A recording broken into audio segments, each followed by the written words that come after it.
Bonsoir à toutes et à tous et bienvenue dans Objectif 2018. Aujourd'hui, nous recevons la commune de Walcourt. Nous allons faire le bilan de la législature écoulée. À Walcourt, nous avons 4 listes et un indépendant au niveau du conseil. Je vous propose d'ailleurs d'emblée de voir un petit graphique qui fait le point sur les 25 sièges du conseil communal. Alors, la liste PS a décroché 10 sièges en 2012, une majorité qu'elle a décidé d'élargir à la liste MREC qui détient 8 sièges. L'opposition est quant à elle composée de la liste CDH-SC qui détient 4 sièges et de la liste Autrement qui détient 2 sièges et alors un indépendant. Voilà pour le paysage politique. Je vous propose sans plus tarder de découvrir les 4 invités pour ce débat. Alors, du côté de la majorité, nous accueillons Madame Christine Poulain, bourgmestre de la commune de Walcourt, mais pour la liste PS. À ses côtés, Monsieur Naveau pour la liste MR, premier échevin à la commune de Walcourt.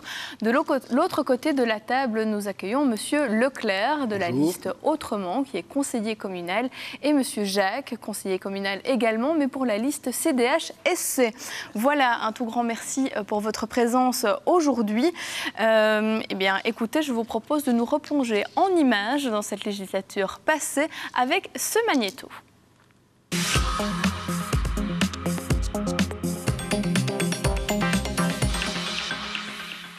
Au lendemain des élections de 2012, pas de grande surprise à Walcourt, c'est le PS et le MREC qui se maintiennent et qui augmentent même leur score au détriment du CDH-SC et de la liste Autrement.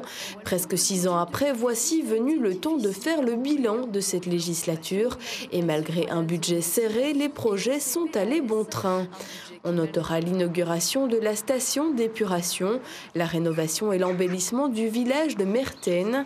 Côté formation et éducation, on notera également le lancement d'un restaurant didactique et la mise en place d'une éducation de type Freinet à l'école communale de Gourdines.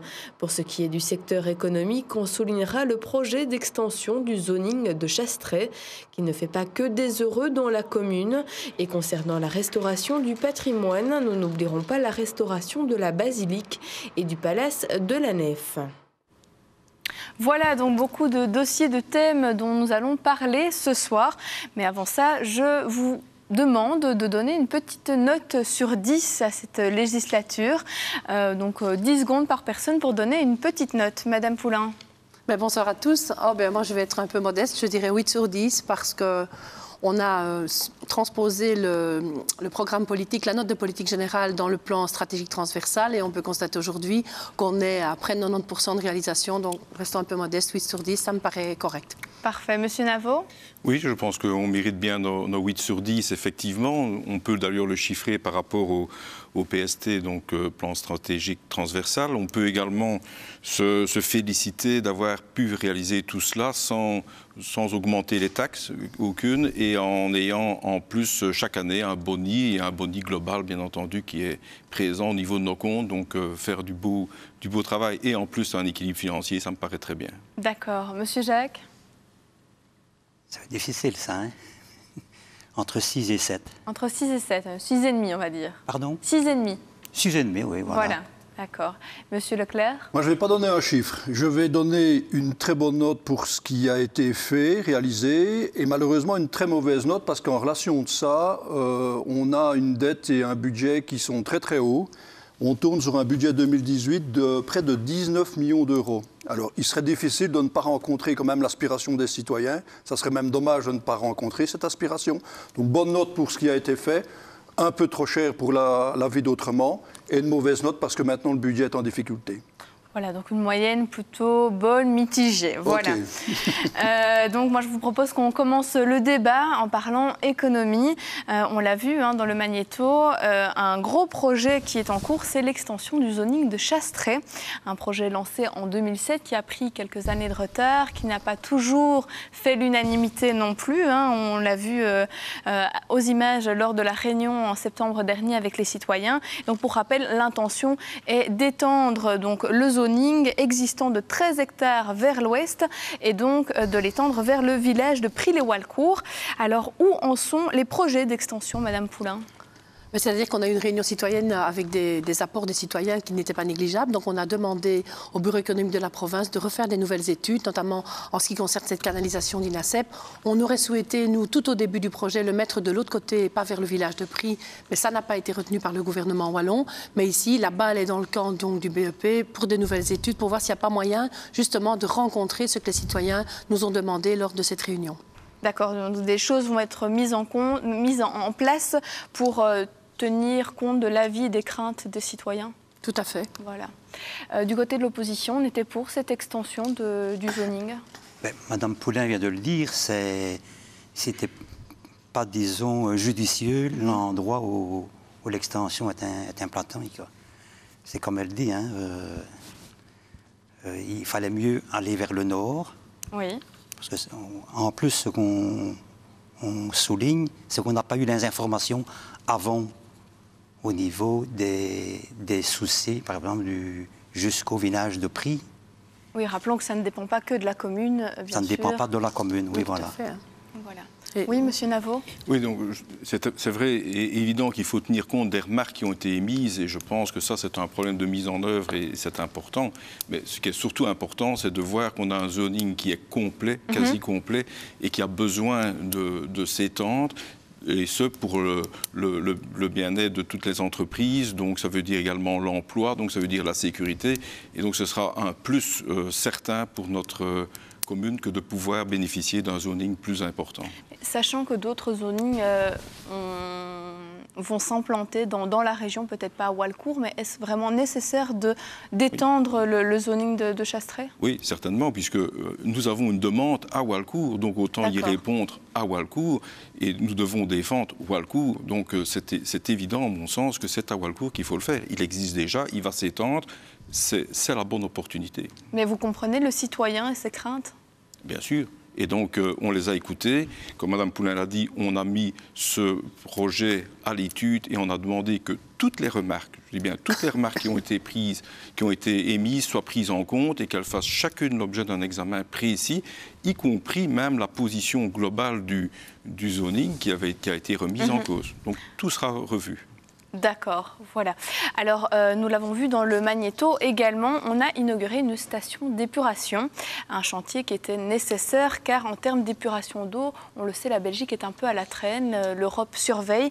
Alors, justement, où en sommes-nous ? Est-ce que tous les villages qui devaient être reliés à cette station d'épuration le sont maintenant ? Oui, la station d'épuration fonctionne. Je rappelle que ce n'est pas un projet communal, c'est un projet de la SWDE et de l'INASEP. Et c'est vrai que ce sont des travaux de longue ampleur, ça a duré pas mal de temps. Maintenant, la station d'épuration fonctionne et maintenant, c'est la commune de Walcourt qui va continuer. On démarre justement cette semaine les travaux du trottoir qui vont le long de l'Odeur jusqu'au GB. Et voilà, c'est une autre phase de travaux, mais c'était des travaux de longue haleine et assez pénibles pour les citoyens qu'on a pu comprendre. D'accord. Alors, justement, donc on va parler maintenant travaux, voirie, rénovation. Il y a quelque temps, on a vu, le village de Merten a subi un lifting. Pourquoi le village de Merten en particulier ? C'est vrai que c'est un petit village, on aurait pu croire que les moyens auraient été mis autre part. Du côté de l'opposition, on en pense quoi ? Moi, je voudrais quand même revenir 2 minutes sur le zoning industriel sur lequel je n'ai pas eu l'occasion de m'exprimer. Je pense que cette extension, elle est peut-être nécessaire, mais il y avait certainement des choses à faire avant ça. Je regrette un peu que le BEP ait fait d'ailleurs de si grandes parcelles sur ce qui existe. Parce que quand vous voyez l'implantation du bâti et du parking, eh ben, chaque parcelle, il y a quasiment le double en terrain qui n'est quasiment pas occupé.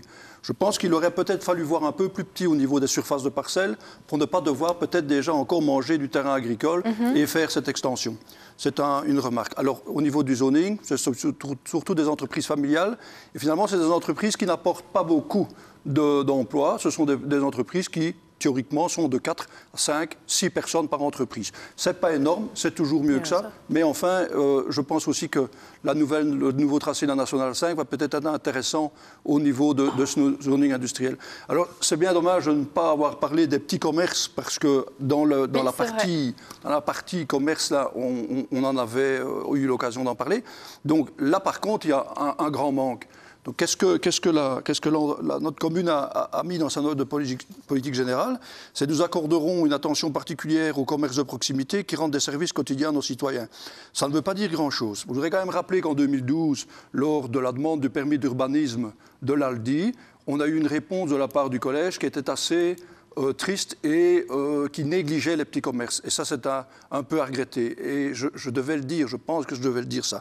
Alors, au niveau des travaux, parce que vous parlez de Mertène, oui. Vous avez parlé de la station d'épuration, oui. J'ai introduit avec le groupe Autrement une demande au conseil communal pour pouvoir poursuivre en justice que la commune se porte partie civile contre la SWDE, qui était responsable de l'adduction d'eau, donc de la pose de la canalisation qui amenait l'eau d'Yves Gomzé vers Charleroi, et qui était prévue pour 150 jours ouvrables et qui a été augmentée, si je me souviens bien, de 27 ou de 27 mois. Donc ça, il y avait là-bas un délai qui devenait irraisonnable. J'ai consulté l'avocat de la ville qui a dit effectivement, vous avez raison, nous avons de bonnes chances de gagner en justice. On a essayé de faire un petit comité qui était fort affaibli avec les professions libérales, les acteurs de commerce dans Walcourt. On a demandé à la commune de nous aider et de nous épauler parce que l'image de Walcourt a été fort écornée et nous avons malheureusement, à part Marpreya et je viens de l'enseignement qui était d'accord, nous n'avons pas reçu une réponse positive. Ça, c'est dommage pour les petits commerces. Madame Poulain. L'ADL va donner un coup de main aux petits commerçants pour mettre en route une procédure. Pour faire le petit comité. Mais, et alors a pris des contacts avec un bureau d'avocats. Quand je vous ai demandé en conseil, en séance publique de conseil, de venir épauler à la justice, vers le tribunal, de vous plaindre de l'image de Walcourt qu'a donné le problème de la SWDE, parce que je dois quand même citer qu'ils ont fait un calcul au niveau du calibre de la conduite qui n'était pas juste. Tout s'est arrêté. On a eu des conduites volantes qui sont restées en surface dans Walcourt pendant 27 mois. On a eu un groupe électrogène qui mettait de la surpression dans ce tuyau. Tous les citoyens de Walcourt, du centre-ville, ont été dérangés. Donc c'est à ce moment-là qu'on a demandé à la commune de venir nous épauler en justice. Ça a été refusé. L'ADL a donné un coup de main pour pouvoir faire une action en justice. Et je crois que notre rôle s'arrêtait là. On n'est pas maître d'œuvre, et vous le savez très bien. Qui est maître d'œuvre? SWDE et l'INASEP. La commune de Walcourt c'est pas ce qu'il nous a dit. Je pense que j'ai le texte ici, mais enfin, on va passer on va revenir au sujet de Mertène. Donc voilà, les travaux à Mertène, lifting à Mertène. Qu'est-ce qu'on a pensé de ces travaux, Monsieur Jacques? En fait, c'est un projet du PCDR. Donc, c'est un projet citoyen qui a été retenu par la commune. Donc, pour moi, c'est une réussite. Parfait. Voilà, c'est parce que beaucoup de citoyens se posaient la question de pourquoi Mertène et pas un autre village. Mais voilà, la réponse est là, c'est dans le projet d'un PCDR. Mais un beau projet quand même, Monsieur Navo. Oui, tout à fait. Donc je pense que c'est vraiment important de répondre aux attentes des citoyens via des structures organisées comme la CLDR. Et indépendamment de ça, il faut dire que d'autres travaux tout aussi importants ont été visibles sur notre entité. Vous l'avez cité, au niveau de Tilchâteau, toute une rénovation. On a bien parlé de la rue de la Station et de la rue de la Forge à Walcourt. Donc là, on a beaucoup de travaux. Et il faut savoir aussi qu'au niveau d'entretien des voiries, on a également fait un effort important en budget et en kilomètres de voiries remis en état. Et ça, c'est important aussi, et ça vient en plus de tout ça. Madame Poulain. Moi, je ne vois pas pourquoi les petits villages auraient moins que les plus grands. Donc ça, c'est une chose. Et je crois qu'il faut dire que sur les 6 ans qui se sont passés ici, fin 2018, on aura fait 11 millions de travaux sur les voiries, avec un subside de plus ou moins 3,6 millions. Et si on regarde le patrimoine, on aura investi 12,5 millions en patrimoine, avec 7 400 000 € de subside. Ça va du sport aux salles communales, à la rénovation du palace. Donc on ne peut pas dire qu'à Walcourt, on n'a pas investi. Et comme M. Leclerc a parlé de la dette, on est à 4,2% de dette en fin 2016 et la moyenne régionale est à plus de 10%. Donc on ne peut pas dire que la dette de Walcourt est phénoménale. Elle reste toujours entre 4 et 5%. Elle va peut-être augmenter un petit peu parce qu'on a des gros projets qui arrivent à échéance. Mais voilà, la dette de Walcourt n'est pas phénoménale ni extravagante, comme M. Leclerc le disait. Je tenais à préciser ça. Monsieur Navaud. Oui, juste pour ajouter que je suis content que M. Leclerc ait parlé de ce problème, parce que c'est vrai qu'on a eu un souci sur cette voirie par rapport aux travaux, mais ce sont des travaux qui ne dépendaient pas de nous, qui dépendaient de l'INASEP et de la Société Wallonne de distribution d'eau. Et donc, je suis vraiment heureux qu'il y ait le seul exemple négatif qu'il puisse proposer soit un qu'on ne gérait pas. Donc ça veut dire que toutes les dizaines et dizaines d'autres chantiers que nous avons gérés se sont passés raisonnablement bien. C'est le cas, Monsieur Leclerc?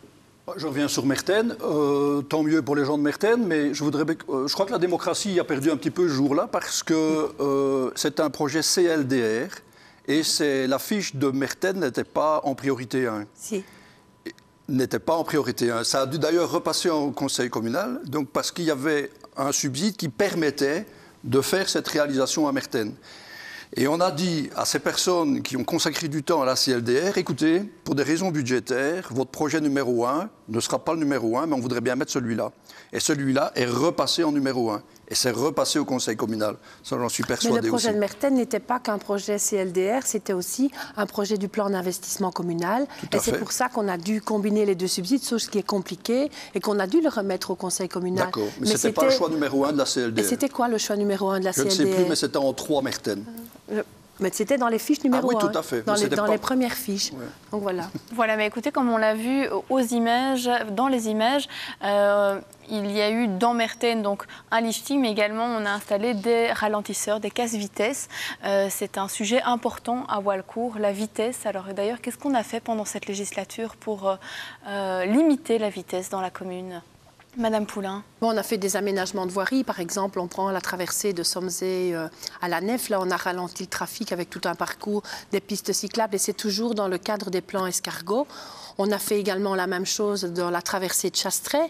Il y a la traversée de Mertens, à Tilchâteau également. Donc, il y a eu des aménagements chaque fois financés par le plan escargot, qui est le but du plan, de ralentir la vitesse pour les citoyens.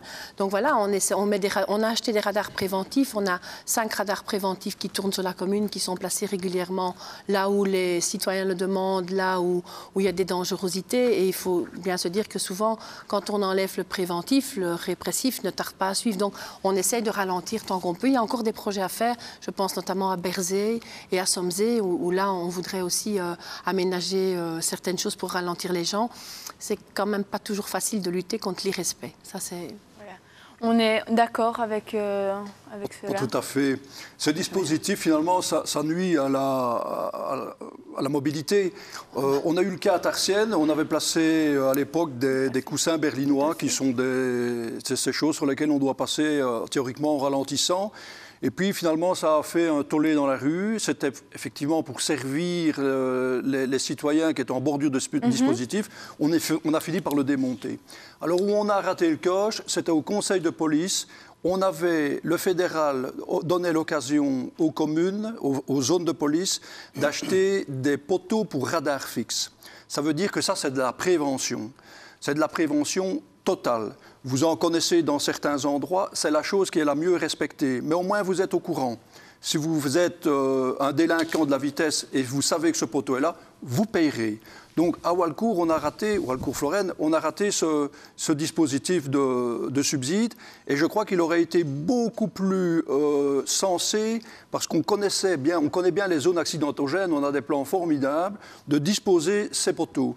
Je me suis pris la tête plusieurs fois avec le commissaire en expliquant qu'il n'était pas obligé d'avoir chaque fois un appareil numérique à l'intérieur du poteau, mais qu'il y ait une rotation par rapport à ces poteaux.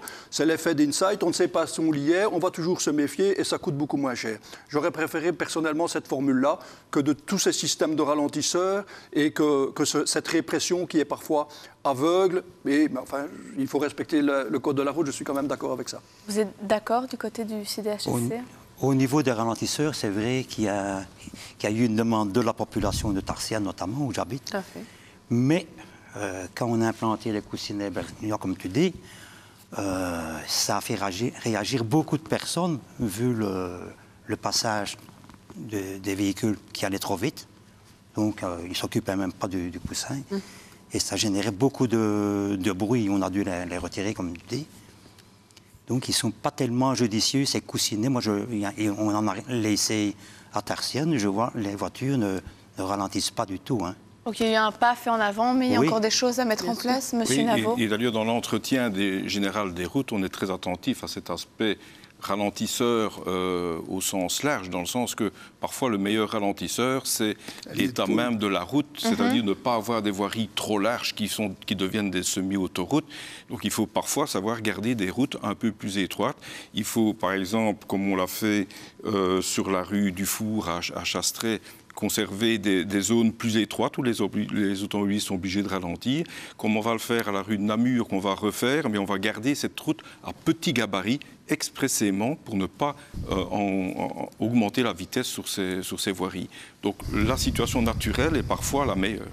D'accord. Et Tarsienne, il y avait aussi un double problème, je me permets de revenir là-dessus. Il y avait tous ces gens qui partaient de la Nationale 5 parce qu'il y avait trop d'embouteillages, qui passaient par Tarsienne pour aller chercher la Nationale 5 à Somzé. Quand on a mis les ralentisseurs, on a fait des comptages, je crois qu'il y avait plus de 2000 véhicules en moins qui passaient parce qu'on avait mis ce système-là. Maintenant, on a retiré les ralentisseurs à la demande de la population et je pense que ces véhicules vont refaire le tour par là. Voilà, c'est comme ça. Ok, je vous propose de passer à un autre sujet avec une question citoyenne. Magnéto, s'il vous plaît.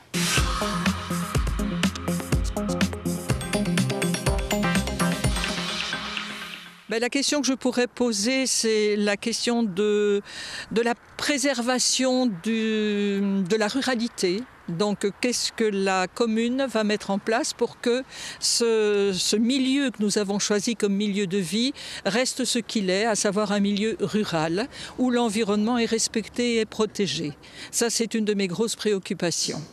Alors voilà, avez-vous une réponse à cette citoyenne qu'à mon avis beaucoup d'entre vous connaissent?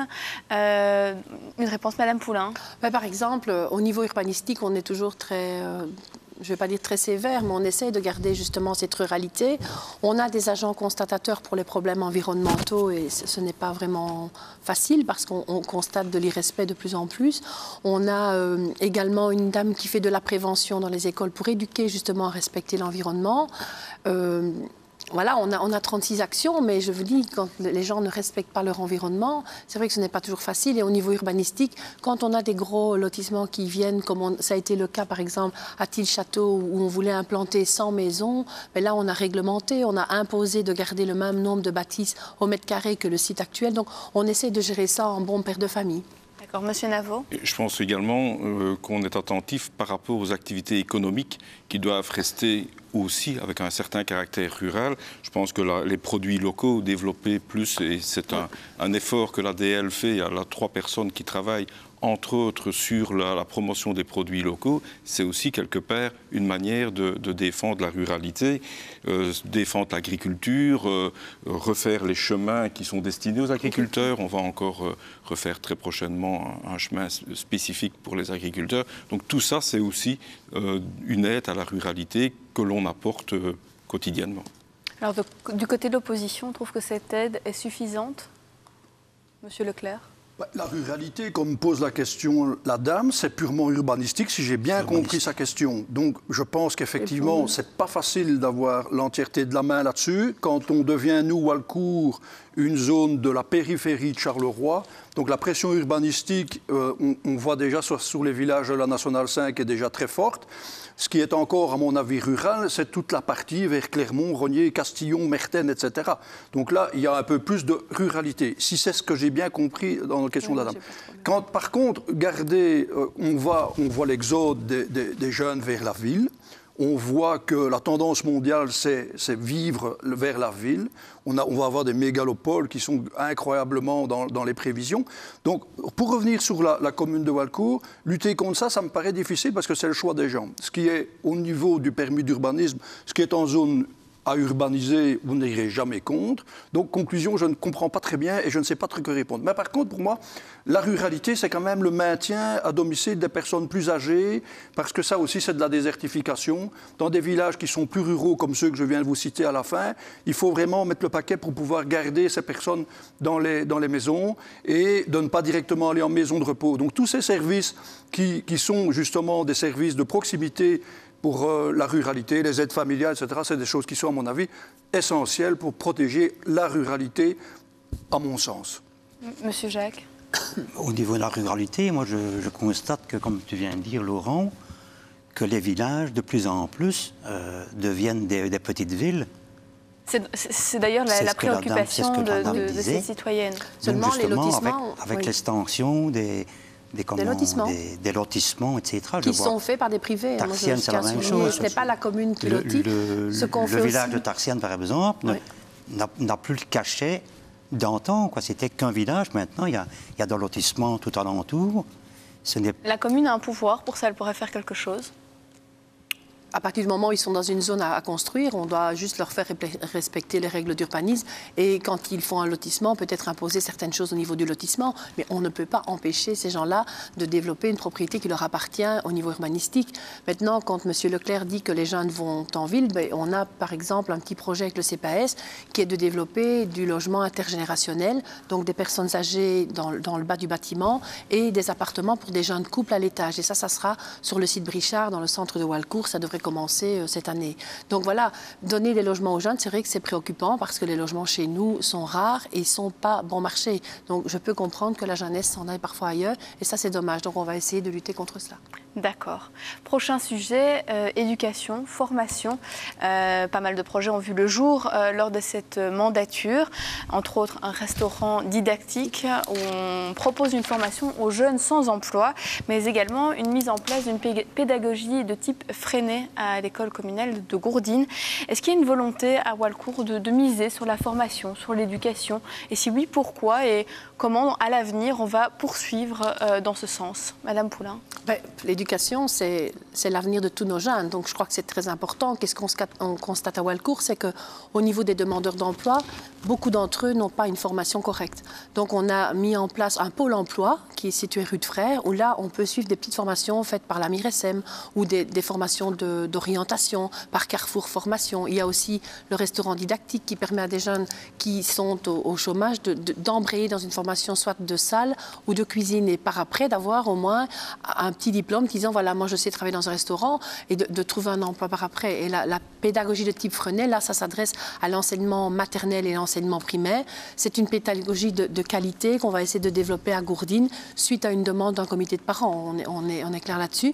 Mais je crois que l'éducation des enfants, c'est très important. On a une école d'immersion également à Tille-Château avec une toute nouvelle école qui est en train de monter et qui sera terminée normalement cette année.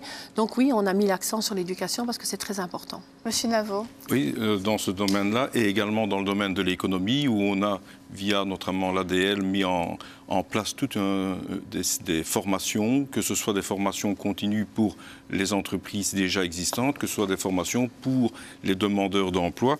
On a un pôle emploi formation consacré à cela, dans lequel on retrouve des acteurs de la formation et on organise également plusieurs activités, dont la plus grosse va bientôt se passer, c'est le salon Ozon, qui veut montrer justement tout ce qu'il existe en termes de formation dans le domaine des entreprises et de la formation technique plutôt. Ça va réunir néanmoins 3000 personnes. Donc c'est vraiment des initiatives qui sont là pour booster la formation en général. Du côté de l'opposition, c'est une bonne chose comme ça de miser sur l'éducation. Monsieur Jacques. Attendez, excusez-moi, mais là, j'ai pas entendu. Est-ce que vous pensez que c'est une bonne chose de miser comme ça sur l'éducation, sur la formation en tant que commune? En fait, la pédagogie Freinet qu'on vient de dire, elle a été mise en place pour sauver une école.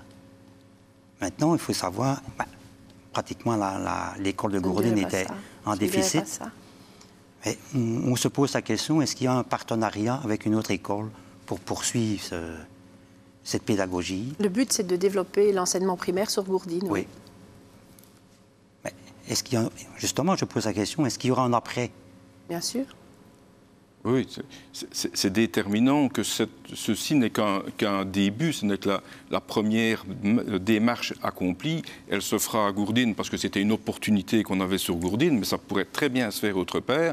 Et d'ailleurs, le but, c'est que ce ne soit pas réservé au maternel, mais qu'après, ça puisse aller vers le primaire dans son entièreté. Et là, Gourdines sera de toute façon trop petit. C'est comique parce que c'est évident, ça va être plus que Gourdines. Quand on a fait l'immersion, c'était la même question. Est-ce qu'il y a un après? Qu'est devenue l'immersion aujourd'hui? Je crois que les premières qui sont entrées en immersion sont maintenant à l'université. Et il y a eu un après.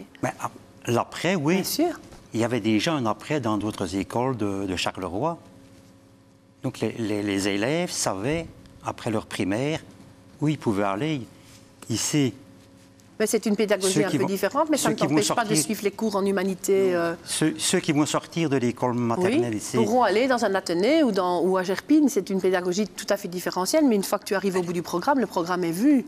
C'est une pédagogie active. Voilà, tout à fait. Je pense qu'il y a des gens qui arrêtent plus tôt, il y a des gens qui arrêtent plus tard, il y a des gens qui, effectivement, se dévient vers d'autres organismes pour continuer ça. Mais moi, je crois que la problématique, c'est d'abord, c'est pas donné à tout le monde. C'est pas donné à chaque enfant, à tous les enfants ne sont pas capables de suivre ça. Il faut vraiment un peu des enfants déjà un petit peu débrouillards, un petit peu qui s'inscrivent dans le projet et qui soient très actifs. Et puis celui qui est un petit peu en retrait, c'était pas tellement adapté, paraît-il.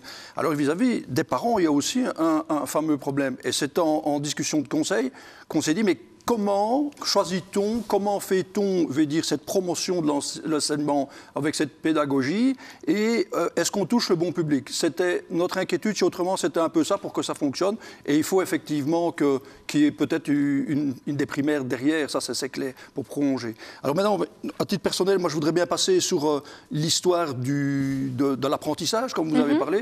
Ça fait partie du PCS, ça. C'est un des grands axes du PCS, du plan de cohésion sociale. Donc là, on a une multitude d'acteurs qui viennent travailler avec nous. La commune de Walcourt ne peut pas tout faire, évidemment. Il y a des gens qui sont représentés sur le territoire. On a des associations qui sont représentées sur d'autres communes. C'est intercommunal.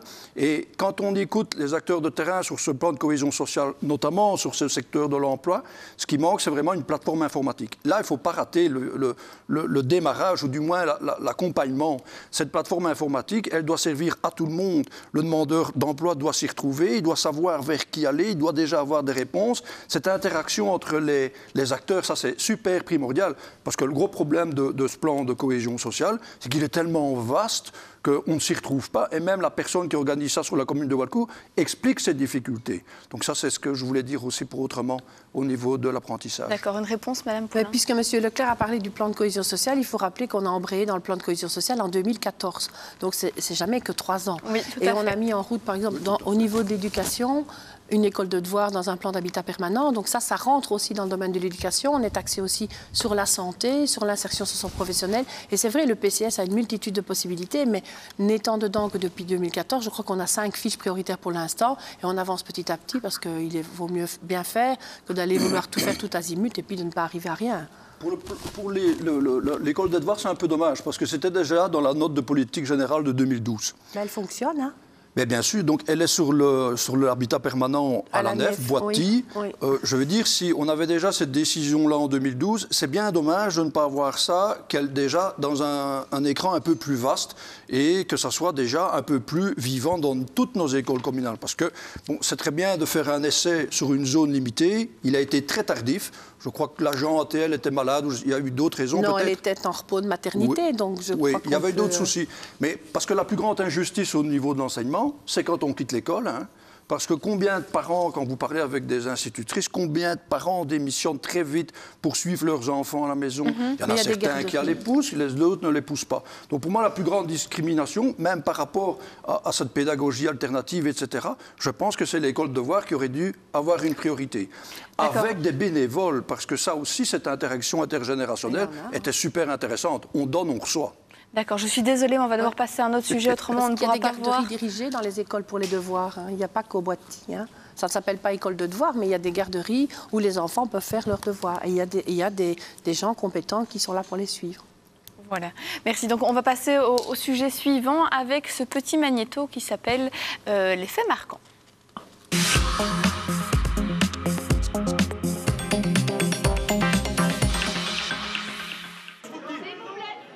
On se souvient tous des débats houleux à l'annonce de l'ouverture de centres pour candidats réfugiés. Une agitation très médiatisée. 1 an après, les centres étaient fermés. Les résidents avaient quitté les lieux. Un accueil d'1 an, donc, qui finalement s'était très bien passé grâce à un collectif qui s'était mobilisé. On évoquera également le dossier de la E420 et son tracé. Un chantier très important qui se poursuivra dans la prochaine législature. Notons aussi la volonté de maintenir et pérenniser la ligne de train 132 qui relie Couvin à Charleroi, 2 sujets de grande importance pour la mobilité de Walcourt. Alors voilà, la E420, un gros dossier qui n'est pas prêt de se terminer tout de suite. Il y a encore pas mal de chantiers. Justement, où en sommes-nous aujourd'hui? On sait que la commune de Walcourt a dit oui à la E420, mais pas à n'importe quel prix. Madame Poulain. Oui, voilà. Donc, au niveau de la 420, je crois qu'il faut différencier les différentes communes. Walcourt a besoin d'une solution en ce qui concerne le trajet Somzé-Gerpine. C'est invivable pour les gens qui habitent et c'est invivable pour les gens qui navettent vers Charleroi ou Bruxelles. Donc il faut une solution. Donc la solution que nous avons retenue au niveau de l'étude d'incidence, ce n'est pas le contournement de Somzé pour aller dans les campagnes et aller consacrer les terres agricoles et tout ça. On a retenu la solution du tunnel qui était proposée par l'auteur de l'étude d'incidence, qui partirait de Somzé, qui passerait en dessous de Somzé et on pourrait remettre Somzé en boulevard urbain, ainsi le village retrouverait de chaque côté une circulation tout à fait normale. Et on a proposé que justement ce tunnel soit prolongé jusqu'au moment où la N5 quitterait le domaine pour retourner vers l'échangeur dans la campagne de Tarsienne. Pourquoi un échangeur là-bas? Parce qu'il faut pouvoir donner la possibilité aux gens de Tarsienne et même des gens qui viennent de Gerpine et de Châtelet de monter sur cette 420, mais aussi d'en sortir. Parce que sinon, ça voulait dire que les gens allaient sortir à Somzé et traverser tout le village de Somzé pour pouvoir rejoindre Tarsienne, Gerpine ou même plus loin Châtelet, parce qu'on a des camions qui passent par là aussi. Donc on a pris nos responsabilités. Évidemment, on ne peut pas plaire à tout le monde. Et moi, j'ai vécu la Nationale 5 puisque j'habite Toulon. Et je vous dis, au départ, quand la Nationale 5 a été construite, ça n'a pas plu à tout le monde. Mais il faut une solution. Je peux comprendre que d'autres communes soient un peu moins ferventes de donner leurs décisions parce qu'eux sont à 3 minutes du ring du grand ring de Charleroi. Mais nous, on a des gens qui navettent et qui parfois mettent 3 quarts d'heure pour faire Somzé et Charleroi. Et ça, c'est inacceptable. Donc voilà, on a pris position en demandant des tas d'aménagements, des voiries parallèles pour combler justement ce tunnel qui permettrait... Il faut que les quartiers ne soient pas isolés non plus. On a demandé qu'elles soient enterrées au niveau du cimetière de Tarsienne parce que c'est un magnifique site et qu'on n'a pas envie que les gens qui soient d'un côté de la Nationale 5 et les nuisances devant et derrière. Et moi, je suis allée voir le contournement de Couvain. Il y a des moments où la voirie est enterrée et je crois que ça, on peut vivre avec. Mais voilà, il faut un jour prendre des décisions et pas toujours reporter les décisions sur la commune à côté parce que alors on n'y arrivera jamais. Voilà. D'accord. Et alors, un autre fait qui a secoué la commune, on l'a vu, c'est l'arrivée de migrants dans 2 centres à Walcourt. Et pour ce faire, j'ai une petite question citoyenne. Quand il y a eu l'année des migrants ici, ça a commencé très mal et ça s'est très bien passé quand ils sont tous arrivés. Il y avait une centaine de bénévoles qui ont tout de suite démarré pour les aider et la commune a été très très bien, même le centre culturel. Et entre-temps, à cause de ça, on se sentait un peu orphelin quand tout le monde est parti. Alors il y a un groupe Amnesty qui a pu démarrer aussi en lien et aussi le soutien de la commune, pour dire que voilà, c'est aussi quelque chose de très humain. Et on avait 2 fois Ville Lumière qui a très très bien été en collaboration avec la commune et le centre culturel. Ça, c'était magnifique. Voilà, donc une intervention plus qu'une question. Si tout le monde n'a pas toujours ne s'est pas toujours réjoui de l'arrivée de ces migrants, certains ont vu une belle action humanitaire de la part de la commune. Je ne sais pas si vous avez un mot à dire, question de ça. Tout d'abord, sur la E420, il ne faut pas oublier que c'est un avis consultatif. Oui. L'étude fait 420 pages. Et puis, Walcourt propose, entre guillemets, une 3e proposition. Le collège de Walcourt propose une 3e proposition, ce qui va doubler la longueur de l'éventuel tunnel. Donc, est-ce que financièrement, on n'a pas de pouvoir décisionnel? Est-ce que financièrement, ça va être accepté? Moi, personnellement, j'en ai bien peur. Donc, on nous a proposé la solution 1 ou la 2. Il y a pour nous un élément très déterminant quand on a visionné cette enquête, c'était les concentrations de polluants à partir en bordure de cette route. Le fait d'avoir le Trident, malheureusement, qui est consommateur de terrain, etc., diluait cette pollution. Le fait de tout concentrer en tunnel, plus la voirie au-dessus qui est destinée à la mobilité douce, comme un boulevard, tout était concentré là-bas.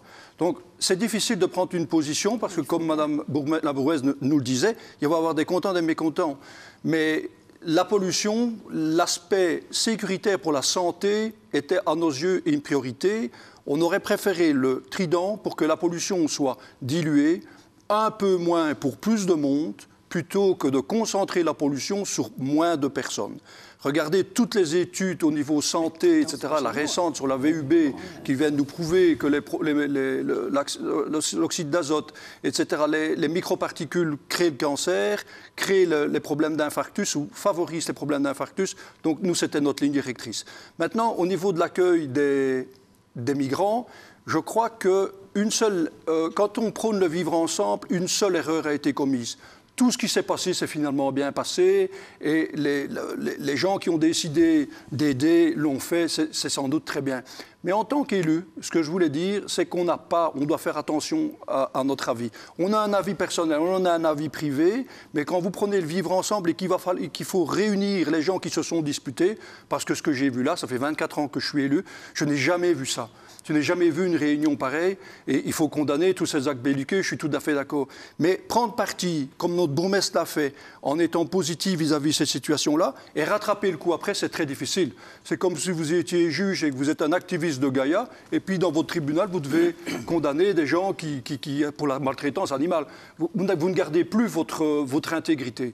Là, c'est une erreur, à mon avis, qu'il ne fallait pas commettre pour pouvoir réunir tout le monde par la suite et essayer. Parce que je crois que quand vous réfléchissez à ça, ce ne sont pas des gens qui sont purement racistes, ce sont des gens qui étaient en stress, qui avaient peur. C'est des gens qui, dans la vie de tous les jours, on vivait le terrorisme plus fort à l'époque, les problèmes économiques, etc. Toutes ces conditions, à mon avis, ont amené à ça. D'accord, Madame Poulain, une réponse? Moi, je dis, quand tu gères une commune, tu dois gérer. Et la situation... Gérer tout le monde. Gérer tout le monde, on mais la situation qu'on nous a imposée au niveau des migrants, c'était des privés qui avaient loué des bâtiments et qui allaient occuper ces bâtiments. Donc moi, je n'avais aucune mesure de prise là-dessus. C'était pas le sujet du débat. Mais voilà, donc qu'est-ce qu'on a fait? On a voulu prévenir les gens avant. On aurait très bien pu rien dire, les laisser arriver, c'était 10 fois pire. C'est pas ça que je voulais dire. En réalité, c'était dans le discours, dans l'écrit de Passerelle, donc notre petit périodique qui passe en toute boîte, où il y a eu, à un certain moment, des écrits de ta part qui ont sanctionné, qui ont dénigré les personnes qui avaient réagi comme ça. Je n'ai pas dénigré personne, mais j'ai constaté tu as créé une ségrégation. Et je crois que ça, c'était pas à faire. Je n'ai pas créé de ségrégation. Moi, j'ai subi la situation. Tu aurais été à ma place, je serais curieuse de voir ce que tu aurais dit. Parce que je me suis fait insulter, presque frapper. Tout à fait d'accord que c'est inacceptable. Tu arrives dans une réunion. Inacceptable. Tu arrives d'une réunion. Je n'ai même pas dit un mot. Je me suis fait insulter et c'est quelque chose que je n'oublierai pas. Mais je dis, quand on est responsable d'une commune, on doit gérer quel que soit le problème. Là, c'était pas un problème, moi, dans mon sens. Des gens avaient des bâtiments, ils souhaitaient les occuper, ils les ont loués à l'État fédéral pour mettre des migrants, et bien voilà, il fallait assumer cette situation, et on l'a très bien fait. Et je tiens à souligner, comme la dame le dit, le groupe de bénévoles qui s'est chargé d'animer ces deux centres, parce que c'était quand même du travail, l'accueil qu'ils ont reçu dans les écoles, parce qu'il y avait des enfants qui allaient dans toutes les écoles, et bien tout s'est bien passé. Tout s'est bien passé. Donc je dis, c'est une expérience à vivre. Je te le souhaite la prochaine fois si tu es bourgmestre. Et il faut gérer ce genre d'expérience. Et si on me disait demain, il y en a qui reviennent, eh bien on gérerait. Mais moi, j'ai tenu à prévenir la population et de ne pas dire, ben voilà, ils sont là. Non, ça ne va pas. Il y avait un rôle d'élu à tenir et pas le rôle de ton cœur. C'est ça que je voulais dire. Pour réunir tout le monde à un certain moment ou même par après, il ne fallait pas se lancer dans des écrits comme ceux-là ou même des échanges sur les réseaux sociaux, etc.